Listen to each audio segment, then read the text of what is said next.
ನಮಸ್ತೆ ಎಲ್ರಿಗೂ. Hi my dear student. C, last ಕ್ಲಾಸಲ್ಲಿ ನಾವು ಸ್ಪೇಸ್, ವಾಲ್ಯೂಮ್ ಆ್ಯಂಡ್ ಮ್ಯಾಟರ್ ಇದ್ರ ಬಗ್ಗೆ ಡಿಸ್ಕಸ್ ಮಾಡಿದ್ವಿ. So next, kilogram is in the unit of mass in the international system of units SI. ಈ kilogram ಅನ್ನೋದೇನು ಎಂಬುದು ದ್ರವ್ಯರಾಶಿಯ ಅಂತಾರಾಷ್ಟ್ರೀಯ ಏಕಮಾನ. ಮ್ಯಾಟರ್ ಇದೆಯಲ್ಲ, ದ್ರವ್ಯರಾಶಿ ಅಂತ ಏನು ಕರಿತೀವಿ, ಮಾಸ್, ಅಂದರೆ ದ್ರವ್ಯರಾಶಿ. ಮ್ಯಾಟರ್ ಅಂದರೆ ದ್ರವ್ಯ, ಮಾಸ್ ಅಂದರೆ ದ್ರವ್ಯರಾಶಿ. ಈ ಒಂದು ಮಾಸ್ನ ಅಂತಾರಾಷ್ಟ್ರೀಯ ಏಕಮಾನ ಯೂನಿಟ್ ಏನಪ್ಪ ಅಂದರೆ ಕಿಲೋಗ್ರಾಮ್, ಅದರ SI unit. Kilogram is abbreviated in lower case as kg. ಈ ಕಿಲೋಗ್ರಾಮ್ನ ನಾವು ಆಂಗ್ಲ ಭಾಷೆಯ ಸಣ್ಣ ಅಕ್ಷರಗಳಲ್ಲಿ kg ಅಂತ ಹೇಳಿ ನಾವು ಚಿಕ್ಕದಾಗಿ ಬರೆಯಲಾಗುತ್ತೆ. ಸಿಂಪಲ್ ಆಗಿ ನಾವು ಕಿಲೋಗ್ರಾಮ್ ಅಂತ ಅಷ್ಟು ಉದ್ದನೂ ಬರೆಯೋಕ್ಕಾಗಲ್ಲ ಅಲ್ವಾ. ಈಗ 2 kg 2 ಕಿಲೋಗ್ರಾಮ್ ಕ್ಯಾರೆಟ್ ಇದೆ, 2 ಕಿಲೋಗ್ರಾಮ್ ಗ್ರೀನ್ ಗ್ರಾಮ್ ಇದೆ, ಕಾಳಿದೆ, ಈ ಥರ ಫುಲ್ ಕಿಲೋಗ್ರಾಮ್ ಅಂತ ಬರೆಯೋಕ್ಕಾಗಲ್ಲ. ಅದನ್ನು ಶಾರ್ಟ್ ಫಾರ್ಮಲ್ಲಿ ಚಿಕ್ಕದಾಗಿ ಬರಿಬೇಕಾಗುತ್ತೆ. ಅದನ್ನು ಇಂಗ್ಲೀಷ್ ಪದದ kg ಎಂಬ ಇಂಗ್ಲೀಷ್ ಪದದಿಂದ ನಾವು ಅದನ್ನು ಬರಿತೀವಿ. There is no space between K and G in kg and no full stop after the symbol except at the end of the sentence. ಈ kg ಎಂಬ ಪದ ಇದೆಯಲ್ಲ, ಇದನ್ನು ಬರೆಯುವಾಗ ನಾವು K ಮತ್ತು G ಪಕ್ಕ ಯಾವುದೇ ಖಾಲಿ ಜಾಗವನ್ನು ಸ್ಪೇಸ್ ಕೊಡೋ ಆಗಿಲ್ಲ. ಇಲ್ಲಿ ನೋಡಿ, ಒಂದು ಸ್ವಲ್ಪನೂ ಸ್ಪೇಸ್ ಕೊಟ್ಟಿಲ್ಲ. kg ಅಂತ ಪಕ್ಕದಲ್ಲೇ ಬರೆದಿದ್ದಾರೆ. ಆ್ಯಂಡ್ ನೋ ಫುಲ್ ಸ್ಟಾಪ್, ಮಧ್ಯದಲ್ಲಿ ಯಾವ್ದಾರ ಕಾಮ ಇರ್ಬೋದು, ಫುಲ್ ಸ್ಟಾಪ್ ಚುಕ್ಕಿ ಇಡೋದಿರ್ಬೋದು, ಈ ಥರನೂ ಬರೆಯೋ ಅಂತಹ ಯಾವುದೇ ಸಂಕೇತಗಳಿಲ್ಲ. Except at the end of the sentence, ಕೊನೆಯವರೆಗೂ.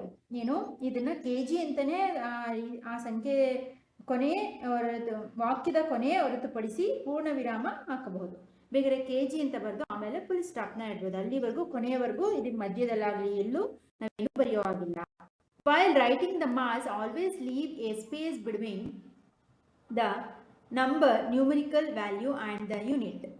ಆದರೆ ದ್ರವ್ಯರಾಶಿಯನ್ನು ಬರೆಯುವಾಗ ಯಾವಾಗಲೂ ಸಂಖ್ಯೆ ಅಂದರೆ ಸಾಂಖ್ಯಿಕ ಮೌಲ್ಯ ಇದೆಯಲ್ಲ, ಅದರ ನಂಬರು, ಅದರ ಏಕಮಾನದ ನಡುವೆ ಜಾಗವನ್ನು ಬಿಡಬೇಕು.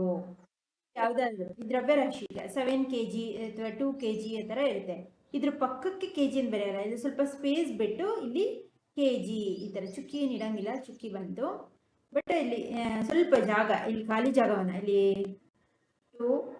ಸ್ವಲ್ಪ ಜಾಗವನ್ನು ಬಿಟ್ಟು ಇಲ್ಲಿ 2 kg ಈ ಥರ ಬರೀತೀವಿ.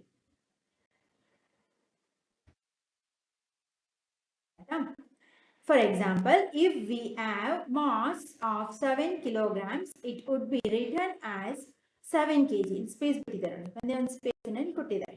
and not has 7 kgs ಅಂದರೆ kg ಎಂದು ಬರೆಯಲಾಗುತ್ತದೆ ಹೊರತು kgs ಅಂದರೆ ಪ್ಲೂರಲ್ ಅಂದಲ್ಲ.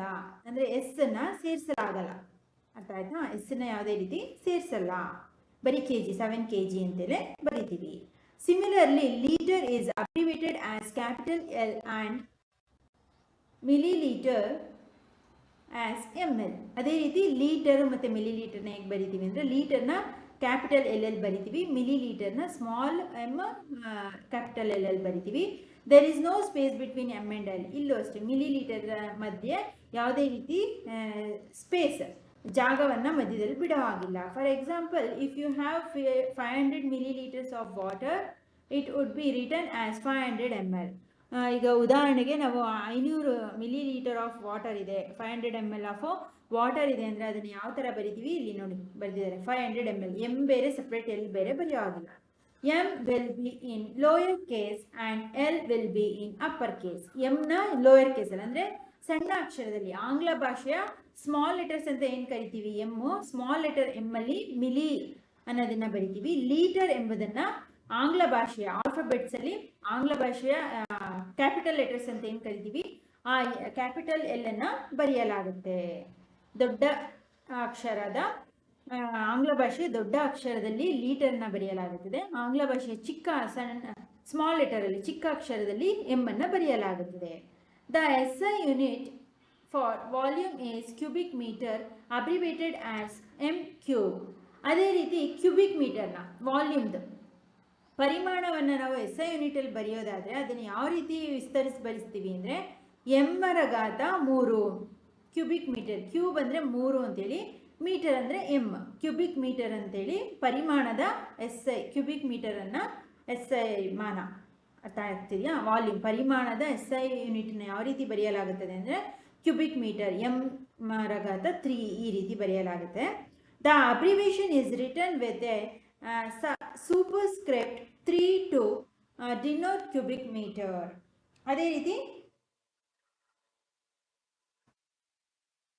ಘನ ಮೀಟರ್ ಅಂದರೆ ಕ್ಯೂಬಿಕ್ ಮೀಟರ್ ಸಂಕ್ಷಿಪ್ತ ರೂಪವನ್ನು 3 ಎಂಬ ಸಂಖ್ಯೆಯನ್ನು ಘಾತಾಂಕದಲ್ಲಿ, ಅಂದರೆ 3ನ ಘಾತ ಅಂದರೆ ಅದರ ಕ್ಯೂಬಿಕ್ ಮೀಟರಲ್ಲಿ ಈಗ ಯಾವುದೋ ಒಂದು ಲೆಟರ್ ಮೇಲೆ ಈಗ 3 ಸ್ಕ್ವೇರ್ ಅಂತ ಒಂದು ಎಮ್ ಎನ್ ಅದರ ಮೇಲೆ ಬರಿತೀವೋ ಘಾತಾಂಕದಲ್ಲಿ 3 ಬರೆಯಲಾಗುತ್ತದೆ. For example, if you have volume of 2 cubic metre it would be written as 2 metre cube. 2 cubic metre ಇದೆ ಅಂತ ಅಂದರೆ ಅದನ್ನು 2 ಇಲ್ಲಿ ಎಮ್ ಮೇಲೇನು 3 ಬರೆಯಲಾಗುತ್ತದೆ. ಘಾತಾಂಕದಲ್ಲಿ ಒಂದು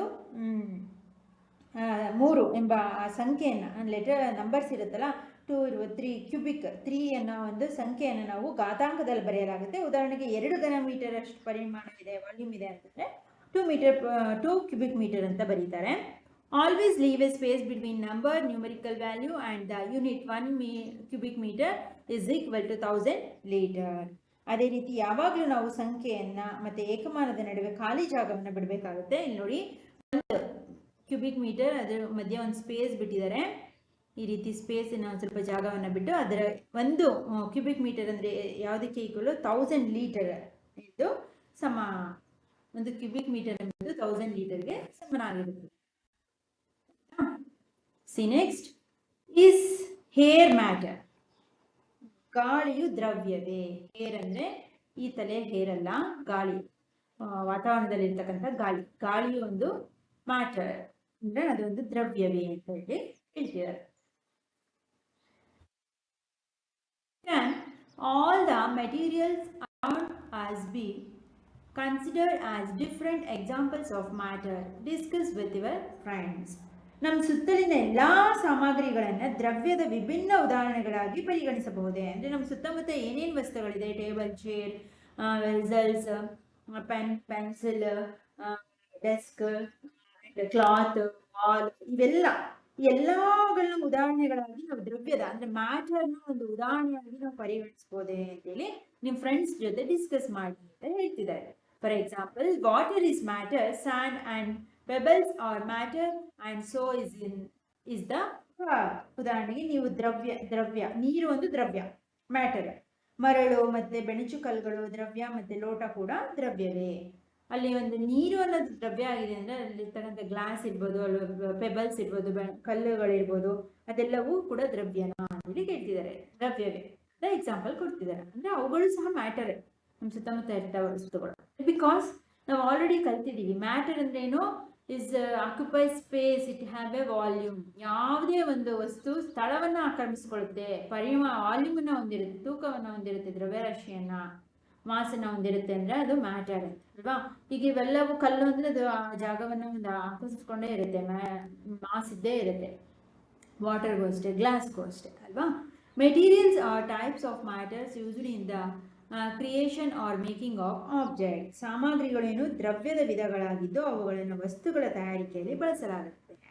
materials are a type of matter ಅಂದರೆ ಇಲ್ಲಿ ಇರ್ತಕ್ಕಂಥ ಸಾಮಗ್ರಿಗಳು ದ್ರವ್ಯದ ವಿಧಗಳು. ಮ್ಯಾಟರಲ್ಲೂ ಟೈಪ್ಸ್ ಇದೆ, ಅದರಲ್ಲಿ ಇಲ್ಲಿರ್ತಕ್ಕಂಥ ವಸ್ತುಗಳು ಅವುಗಳ ವಿಧಗಳಾಗಿದ್ದು ಇವುಗಳನ್ನು ಬೇರೆ ಬೇರೆ ವಸ್ತುಗಳನ್ನ ತಯಾರು ಮಾಡೋದಕ್ಕೆ ಬಳಸಲಾಗುತ್ತೆ. We learned that materials look different and behave differently. ಹಾಗೇನು ಸಾಮಗ್ರಿಗಳು ವಿಭಿನ್ನವಾಗಿ ಕಾಣುತ್ತವೆ ಮತ್ತು ವಿಭಿನ್ನವಾಗಿ ವರ್ತಿಸುತ್ತದೆ ಅಂತ ನಾವು ಕಲ್ತಿದ್ದೀವಿ. ಅಂದರೆ ಮೆಟೀರಿಯಲ್ಸ್ಗಳು ನೋಡೋದಕ್ಕೆ ಬೇರೆ ಥರ ಇರುತ್ತೆ, ಅದನ್ನು ಬೇರೆ ರೀತಿ ಬಳಸ್ಕೊಳ್ತೀವಿ, ಅವುಗಳ ಅವುಗಳನ್ನು ಬಳಸುವಂಥ ರೀತಿಯಲ್ಲೂ ಅವು ವಿಭಿನ್ನವಾಗಿ ವರ್ತಿಸುತ್ತೆ ಅನ್ನೋದನ್ನು ನಾವು ತಿಳ್ಕೊಂಡಿದ್ದೀವಿ. We grouped materials on the basis of similarities and or differences in their properties. ಅದಲ್ಲದೆ ಅವುಗಳ ಗುಣಗಳಲ್ಲಿ ಯಾವುದ್ಯಾವುದು ಒಂದೇ ಥರದ ಗುಣಗಳಿದೆ ಈ ವಸ್ತುಗಳಲ್ಲಿ, ಮೆಟೀರಿಯಲ್ಸ್ಗಳಲ್ಲಿ ಯಾವುದಾದ್ರು ಬೇರೆ ಬೇರೆ ವಿಭಿನ್ನ ರೀತಿಯ ಗುಣಗಳಿದೆ, ಅವುಗಳಿಗೆ ಇರ್ತಕ್ಕಂಥ ವ್ಯತ್ಯಾಸದ ಆಧಾರದ ಮೇಲೆ ಅವುಗಳನ್ನು ನಾವು ವರ್ಗೀಕರಿಸಿದ್ದೇವೆ. We find grouping useful as it helps us study and observe patterns in the properties of things. ವಸ್ತುಗಳ ಗುಣಗಳಲ್ಲಿನ ಮಾದರಿಗಳನ್ನು ಅವುಗಳ ಬಗ್ಗೆ ಸ್ಟಡಿ ಮಾಡೋದಕ್ಕೆ, ರೆಫರ್ ಮಾಡೋದಕ್ಕೆ, ಅಧ್ಯಯನ ಮಾಡೋದಕ್ಕೆ ಮತ್ತು ಅವುಗಳನ್ನ ಗಮನಿಸೋದಕ್ಕೆ ಸಹಾಯ ಮಾಡೋದ್ರಿಂದ ಅವುಗಳನ್ನ ನಾವು ಸಪ್ರೇಟಾಗಿ ಪ್ರಾಪರ್ಟೀಸ್, ಅವುಗಳ ಗುಣಗಳ ಆಧಾರದ ಮೇಲೆ ಅವುಗಳನ್ನ ವರ್ಗೀಕರಿಸೋದು ತುಂಬ ಮುಖ್ಯ. Humans have been classifying not only things but also rocks, plants and animals. ಮಾನವರು ವಸ್ತುಗಳನ್ನು ಮಾತ್ರವಲ್ಲ, ಬಂಡೆಗಳು, ಅಂದರೆ ರಾಕ್ಸ್ ಅಂದರೆ ಬಂಡೆಗಳು, ಪ್ಲಾಂಟ್ಸ್ ಆ್ಯಂಡ್ ಅನಿಮಲ್ಸ್, ಸಸ್ಯ ಮತ್ತು ಪ್ರಾಣಿಗಳನ್ನು ವರ್ಗೀಕರಿಸಿದ್ದಾರೆ. ಮನುಷ್ಯನು ಕೇವಲ ವಸ್ತುಗಳನ್ನು ಮಾತ್ರ ವರ್ಗೀಕರಣ ಮಾಡಿಲ್ಲ, ಸಸ್ಯಗಳಲ್ಲೂ ವೆರೈಟೀಸ್ ಅವುಗಳಲ್ಲೂ ವರ್ಗೀಕರಿಸಿದ್ದಾರೆ, ಪ್ರಾಣಿಗಳನ್ನು ವರ್ಗೀಕರಿಸಲಾಗಿದೆ. ರಾಕ್ಸ್ ಬಂಡೆಗಳಲ್ಲೂ ಮನುಷ್ಯ ಏನು ಮಾಡಿದ್ದಾನೆ, ಅವುಗಳನ್ನು ಒಂದು ಗುಂಪುಗಳಾಗಿ ಮಾಡಿದ್ದಾನೆ. We have learn about the classification of the living world in the chapter diversity in the living world. ಇದಕ್ಕೆ ಏನು ಜೀವ ಜಗತ್ತಿನಲ್ಲಿ ವೈವಿಧ್ಯತೆ ಎಂಬ ಅಧ್ಯಯನದಲ್ಲಿ ನಾವು ಸಸ್ಯಗಳನ್ನು ಯಾವ ಥರ ಗುಂಪು ಮಾಡಿದ್ದೀವಿ, ಪ್ರಾಣಿಗಳನ್ನು ಯಾವ ಥರ ಗುಂಪು ಮಾಡಿದ್ದೀವಿ, ಅದರಲ್ಲಿ ಹರ್ಬಿವೋರ್ಸು, ಕಾರ್ನಿವೋರ್ಸು, ಆಮ್ನಿವೋರ್ಸು ಈ ಥರ ಎಲ್ಲ ಮಾಡಿದ್ದೀವಿ ಅಲ್ವಾ. ಸಸ್ಯಾಹಾರಿ ಪ್ರಾಣಿಗಳೇ ಬೇರೆ, ಮಾಂಸಾಹಾರಿ ಪ್ರಾಣಿಗಳೇ ಬೇರೆ, ಹರ್ಬ್ಸು, ಶರ್ಬ್ಸ್, ಟ್ರೀಸ್ ಈ ಥರ ಎಲ್ಲ ಮಾಡಿದ್ವಿ. ಕ್ಲೈಂಬರ್ಸ್, ಸಸ್ಯಗಳಲ್ಲೂ ತುಂಬ ಚಿಕ್ಕ ಗಿಡಗಳು, ಪೊದೆಗಳು, ಬಳ್ಳಿಗಳು, ದೊಡ್ಡ ದೊಡ್ಡ ಟ್ರೀಸ್, ಮರಗಳು, ಈ ರೀತಿ ಬೇರೆ ಬೇರೆ ಗುಂಪುಗಳನ್ನಾಗಿ ಮಾಡಿದ್ದೀವಿ. ಇದನ್ನು ನಾವು diversity in the living world, ಜೀವ ಜಗತ್ತಿನಲ್ಲಿ ವೈವಿಧ್ಯತೆ ಎಂಬ ಪಾಠದಲ್ಲಿ ಓದಿದ್ದೀವಿ. Just like in the living world, classification of the non living world is also done on the basis of their properties.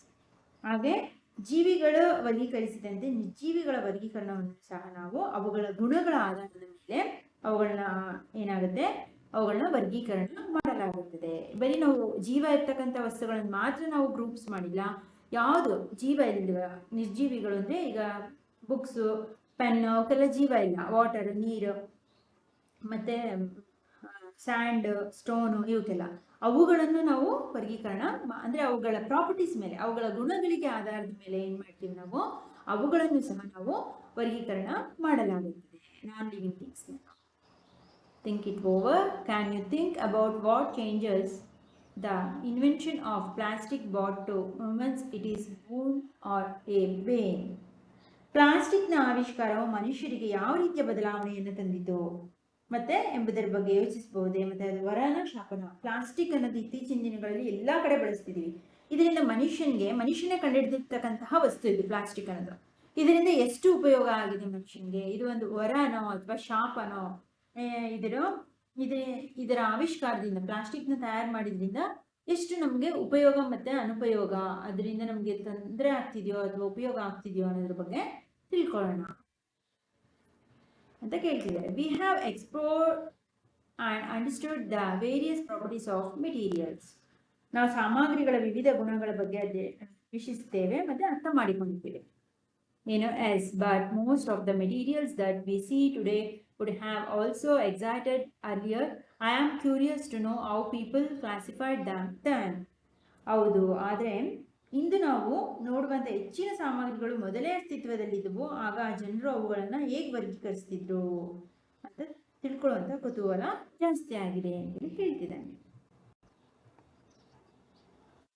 A similar classification system existed in ancient India, Ayurveda, one of the Indian medical system, too, as a system of grouping things. ಅಂದರೆ ಪ್ರಾಚೀನ ಭಾರತದಲ್ಲಿ ತುಂಬ ಹಿಂದೆ ಭಾರತದಲ್ಲಿ ಇದೇ ರೀತಿ ವರ್ಗೀಕರಣದ ವ್ಯವಸ್ಥೆ ಅಸ್ತಿತ್ವದಲ್ಲಿತ್ತು. ಅಂದರೆ ಈ ರೀತಿ ಗ್ರೂಪಿಂಗ್ ಮಾಡೋದು ತುಂಬ ಹಿಂದೆನೇ ಇತ್ತು ನಮ್ಮ ಭಾರತದಲ್ಲಿ. ಭಾರತೀಯ ವೈದ್ಯಕೀಯ ವ್ಯವಸ್ಥೆಗಳಲ್ಲಿ ಒಂದಾದ ಅಂದರೆ ನಮ್ಮ ಭಾರತೀಯ ಮೆಡಿಕಲ್ ಸಿಸ್ಟಮಲ್ಲಿ ಇರ್ತಕ್ಕಂಥ ಆಯುರ್ವೇದ ಪದ್ಧತಿ ಏನಿದೆ, ಆಯುರ್ವೇದ ಪದ್ಧತಿಯಲ್ಲೇನು ಈ ವ್ಯವಸ್ಥೆಗಳಲ್ಲಿ ವಸ್ತುಗಳನ್ನು ಗುಂಪು ಮಾಡುವ ವ್ಯವಸ್ಥೆ, ಈ ವೈದ್ಯಕೀಯ ಪದ್ಧತಿಯಾದಂತಹ ವ್ಯವಸ್ಥೆಯ ಆದಂತಹ ಆಯುರ್ವೇದದಲ್ಲಿ ವಸ್ತುಗಳನ್ನು ಗುಂಪು ಮಾಡುವಂತಹ ಒಂದು ವ್ಯವಸ್ಥೆಯನ್ನು ಹೊಂದಿದ್ರು. ನೋಡಿ, ಇದು ಒಂದು ಶ್ಲೋಕ ಕೊಟ್ಟಿದ್ದಾರೆ. ಅಷ್ಟಾಂಗ ಹೃದಯ ಸೂತ್ರ ಸ್ಥಾನ 1.18 ಅಂದರೆ ದ ಶ್ಲೋಕ preciously talks about the 20 properties guna, 10 pair of opposite properties which are used to describe all physical matter in Ayurveda. ಇಲ್ಲಿ ಮೇಲ್ ಕೊಟ್ಟಿರ್ತಕ್ಕಂಥ ಶ್ಲೋಕ ಗುರು ಮಂದ್ ಹಿಂ ಸ್ತ್ರಿಂಗದ್ क्षण क्षण स्थलक्षण सांद्र वृद्ध स्त्रिया स्थिरगुण ससुग्नम विषाद विंशति स ವಿಪರ್ಯಾಯ. ಈ ಶ್ಲೋಕ ಏನಿದೆ, ಈ ಶ್ಲೋಕ ಆಯುರ್ವೇದದಲ್ಲಿ ಎಲ್ಲ ರೀತಿಯ ಭೌತಿಕ ವಸ್ತುಗಳನ್ನು ವಿವರಿಸಲು ಬಳಸ್ತಕ್ಕಂತಹ 20 ಗುಣಗಳ, ಅಂದರೆ ಗುಣ 10 ಜೋಡಿ ವಿರುದ್ಧ ಗುಣಗಳು ನಿಖರವಾಗಿ ಹೇಳುತ್ತಂತೆ ಇಲ್ಲಿರ್ತಕ್ಕಂಥ ಶ್ಲೋಕ. ಅಂದರೆ ಈ ಶ್ಲೋಕದಲ್ಲಿ ಏನಿದೆ, 20 ಗುಣಗಳನ್ನು, ಅಂದರೆ 20 ಗುಣಗಳು ಅಂದರೆ 10 ಜೋಡಿಯ ವಿರುದ್ಧ ಗುಣಗಳು, ಆ 20 ವಸ್ತುಗಳ ಗುಣಗಳನ್ನು ವಿವರಿಸುವಂತಹ ಒಂದು ಭೌತಿಕ ವಸ್ತುಗಳ ವಿವರಿಸುವಂತಹ ಒಂದು ಶ್ಲೋಕ ಇದು.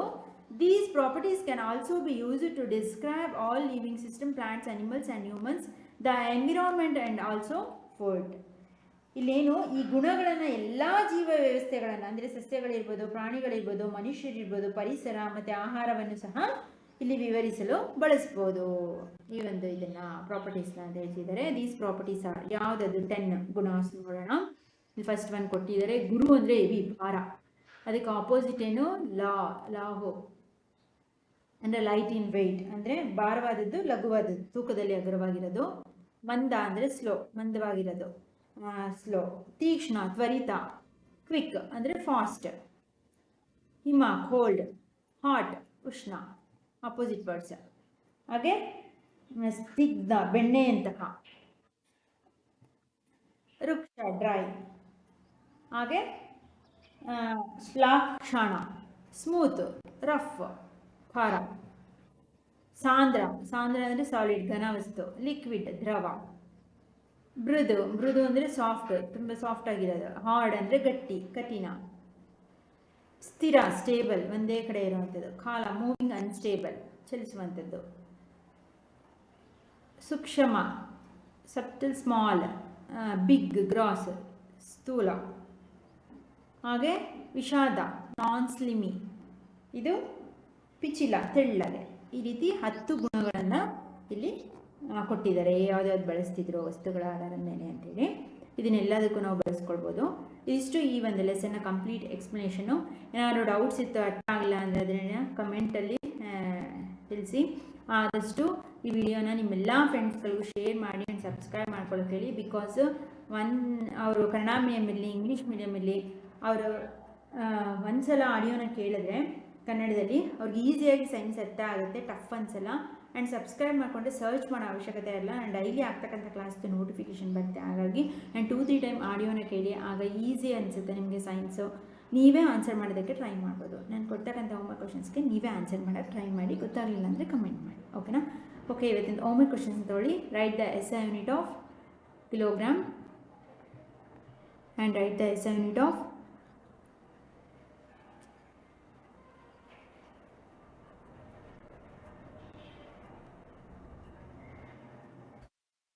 milliliter. Explain how to write the what are the how can we write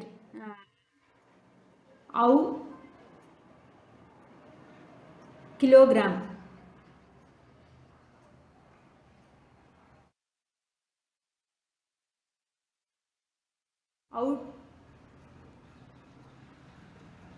How to use the SI unit of kilogram. Give example in numerical value. Numbers ಅಲ್ಲಿ ಹೇಗೆ ಯೂಸ್ ಮಾಡೋದು with numerical values. Write the abbreviation of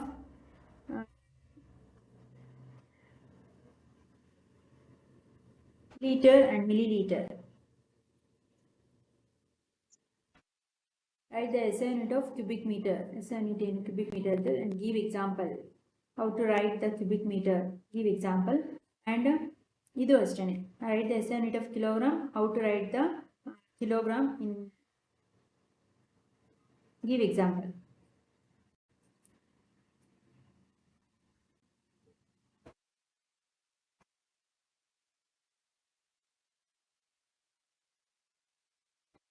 ಹಾಗೆ ಇದನ್ನು ಬರೀರಿ. Right 10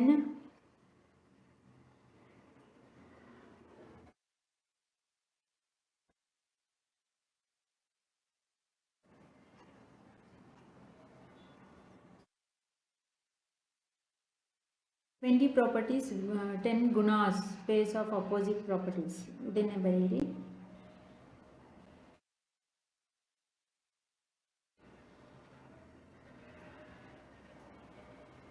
Where is used the classification system in ancient India? ಇಲ್ಲಿ use ಮಾಡ್ತಿರೋ ancient ಇಂಡಿಯಾದಲ್ಲಿ Ayurveda is one of the Ayurveda medical system, Indian medical system.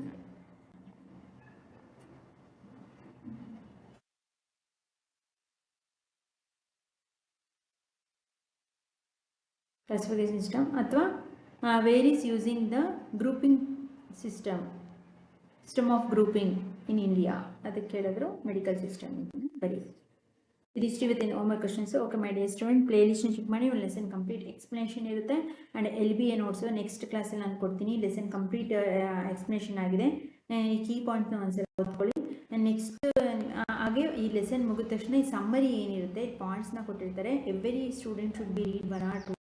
ಈ ಸಮ್ಮರಿಲಿ ನಿಮ್ಗೆ ಎಷ್ಟೊಂದು ಪಾಯಿಂಟ್ಸ್ಗಳು ಈ ಲೆಸನ್ನ ಕಂಪ್ಲೀಟ್ ಸಮ್ಮರಿನ ಅಲ್ಲಿ ಕೊಟ್ಟಿರ್ತಾರೆ ಪಾಯಿಂಟಲ್ಲಿ, ಅದನ್ನು ಒಂದ್ಸಲ ರೀಡ್ ಮಾಡಿ. ಆ್ಯಂಡ್ ನೆಕ್ಸ್ಟ್ ಇದರಲ್ಲಿ ನಾನು ನಿಮಗೆ LBA ನೋಟ್ಸನ್ನು ಈ ಲೆಸನ್ದು ಕೊಡ್ತೀನಿ. ಓಕೆನಾ? Okay my dear student, thank you.